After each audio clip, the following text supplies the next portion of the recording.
முகேஷ் அம்பானி, குஜராத்தை சேர்ந்த பன்னாட்டு முதலாளி, அமெரிக்காவிலே 300 பில்லியன் டாலருக்கு எண்ணெய் சுத்திகரிப்பு ஆலையை தொடங்க இருக்கிறார்.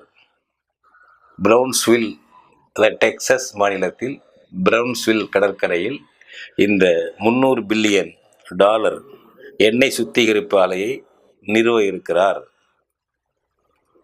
முகேஷ் அம்பானி அவருடைய ரிலையன்ஸ் கம்பெனி என்று அறிவித்திருப்பது யார்? இதே டொனால்டு ட்ரம்ப்.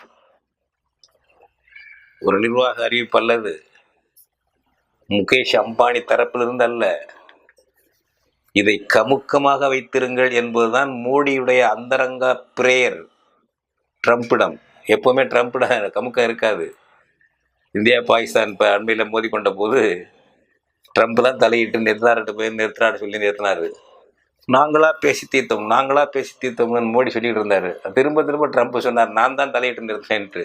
கடைசியில் ட்ரம்ப் தலையிட்டு நிறுத்தினார் என்பதுதான் உண்மையானது. அதுபோல இப்பொழுதும் என்ன சொல்லியிருப்பார் என்றால் மோடியிடம், இதெல்லாம் நீ இப்போ அவுட் பண்ணாத.